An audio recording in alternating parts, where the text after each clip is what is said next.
दोस्तों नमस्कार। कल का दिन नाम रहा जीएसटी और इनकम टैक्स पे। और आज बहुत सी उम्मीदें थी लोगों को मिनिस्ट्री ऑफ कॉरपोरेट अफेयर्स से कि कुछ एक्सटेंशंस आएंगे और उन्हें थोड़ा और टाइम मिलेगा चीज़ों को थोड़ा सा स्ट्रीमलाइन करने का। लेकिन आज जिस तरीके के आउटकम्स आए और एक्सटेंशन दिए, लगता है हज़ारों नहीं लाखों दिल तोड़ गई आज मिनिस्ट्री ऑफ कॉरपोरेट अफेयर्स। काफ़ी प्रोफेशनल्स थोड़ा सा आज उदास हुए होंगे। थोड़ा सा जिस तरीके के उनको उम्मीद थी शायद उस तरीके से एक्सटेंशन नहीं आए, जैसे कि कल इनकम टैक्स ने सभी को एक तरह का खुश कर दिया था जिस तरीके के उन्होंने एक्सटेंशंस दिए। लेकिन मिनिस्ट्री ऑफ कॉर्पोरेट अफेयर्स ने बड़ा सोच समझ के और वेरी इंटेलिजेंस अपनी इंटेलिजेंस को यूज़ करते हुए जितने ये दिए हैं extensions, seems of fair extensions. देखते हैं कि अब आज क्या कुछ एक्सटेंशन हुए क्या कुछ नहीं हुए। सबसे पहले जो फोर्थ अमेंडमेंट रूल्स हैं उसके ऊपर एक्सटेंशन हुई 6 मंथ्स की, 30 जून तक उसे, नहीं तो उसे 31 दिसंबर के बाद 1 तारीख से लागू होना था, लेकिन अभी उसे 30 जून तक सबसे पहले इन्होंने एक्सटेंड किया। उसके बाद अगर आपने कोई ordinary resolution, special resolution through share holders की आपको अप्रूवल चाहिए उसके ऊपर, तो वो आप अपनी ईओजीएम या पेस्टल बैलेट के थ्रू कर सकते हैं। उसको भी इन्होंने एक्सटेंड कर दिया है 31 दिसंबर से 30 जून तक।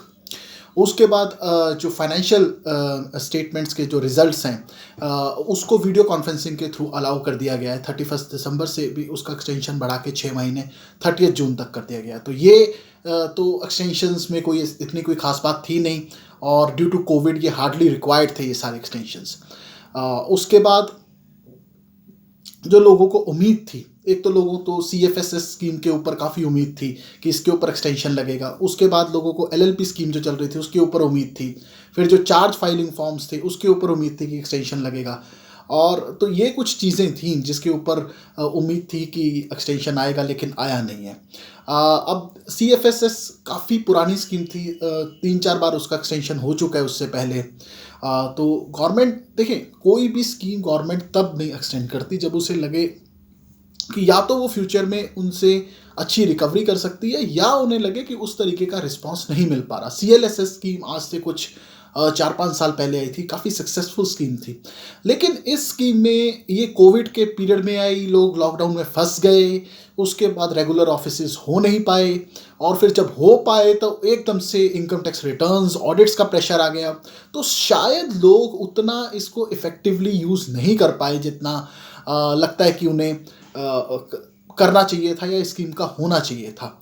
इसमें प्रोफेशनल्स करना बहुत कुछ चाहते थे, लेकिन जो रिव्यूज़ हैं मार्केट के वो यही हैं कि जितना वो सुधार चाह रहे थे अपनी पिछली फाइलिंग्स में उतना शायद वो नहीं कर पाए, ड्यू टू वो जो स्ट्रक्ट अप रहे। क्योंकि कभी इनकम टैक्स की इन्होंने ड्यू डेट रख दी, फिर उसको आगे बढ़ा दिया। कभी जीएसटी में एक्सटेंशंस हुए, ड्यू डेट्स थी उसमें लग गए प्रोफेशनल्स। तो शायद जितना इफेक्टिवली इसमें काम प्रोफेशनल्स करना चाहते थे, इस स्कीम का उतना इफेक्टिवली ना गवर्नमेंट को बेनिफिट हुआ है और ना ही एसएससी को बेनिफिट हुआ है। हमारी तो यही रिव्यू है। और इसके ऊपर सरकार ने नहीं समझा कि और एक्सटेंशन देना चाहिए। इसी तरीके से एलएलपी स्कीम में लोगों ने अपनी फाइलिंग्स ठीक ठाक पूरी कर ली हैं, क्योंकि एलएलपी बहुत पुराना एक्ट नहीं है, और बहुत सी एलएलपी 2015-16 के बाद बननी शुरू हुई हैं।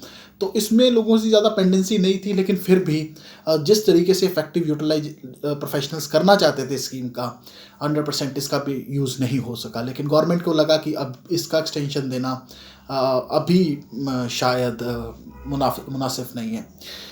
उसके बाद जो एजीएम के ऊपर भी एक एक्सटेंशन की बात हो रही थी, फिलहाल अभी भी कोई खबर नहीं आई, और वो फेयर इनफ है, क्योंकि अब अगर उसके ऊपर एक्सटेंशन है तो इन्हें एक्ट अमेंड करना पड़ेगा, और उसकी रिक्वेस्ट किसी इंस्टीट्यूट ने फॉरवर्ड भी नहीं की कि इसको एक्सटेंड किया जाए।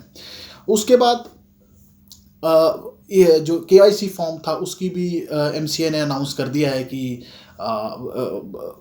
आज रात तक वो ओपन रहेगा आपके लिए। अगर आप नहीं फाइल करते हैं तो आपके डायरेक्टर का डेन डीएक्टिव हो जाएगा, फिर आप जो उसके पेनल्टी के चार्जेस हैं वो आपको पे आउट करके उसे एक्टिव कराना होगा। उसके बाद इन्होंने AOC 4 और MGT 7 के ऊपर भी अपना प्रीव्यू दे दिया है कि AGM से 30 डेज़ काउंट होंगे। अगर आपने AGM पहले कर ली है तो उसकी एप्लीकेबिलिटी वहाँ से शुरू होगी। अगर आपने 31 दिसंबर तो लास्ट डेट है ही है, तो आपकी ड्यू डेट बन जाएगी 31 जनवरी। And for the final filing of MGT 7 आपकी फरवरी एंड में ड्यू डेट बन जाएगी। तो ये चीज़ें कुछ सरकार लेके आई है। इसके ऊपर अब अगर CFS हम देखें कि जो सबसे बड़ी मार्केट में रिक्वायर्ड थी वो थी CFSS की स्कीम, कि इसके ऊपर एक्सटेंशन आना चाहिए। लेकिन अब देखें कि सरकार ने इसके ऊपर प्रीव्यू कोई एक्शन क्यों नहीं लिया। अगर इस स्कीम को और एक्सटेंड करते, मान लीजिए 31 मार्च तक करते, तो इस बार की एनुअल फाइलिंग का मतलब ख़त्म हो जाता। दैट्स मीन 31 मार्च तक आप कोई भी फॉर्म फाइल कर सकते हैं।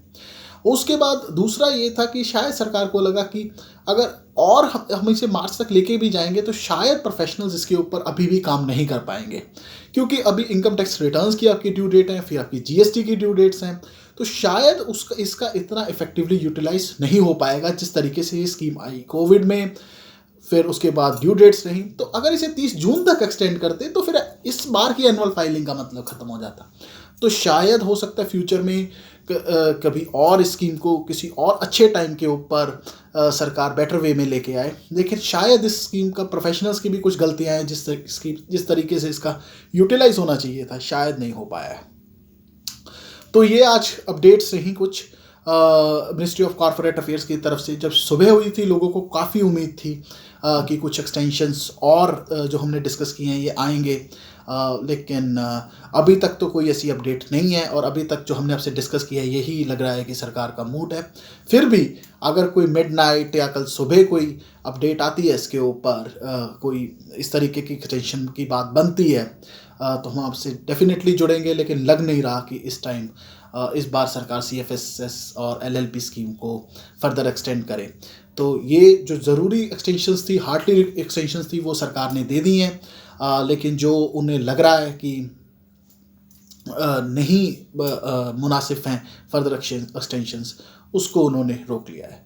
तो प्लीज़ आप हमारा चैनल नोटिफाई कीजिए, सब्सक्राइब कीजिए। कोई और नई अपडेट आती है तो आपके साथ जुड़ते हैं। Thank you for watching.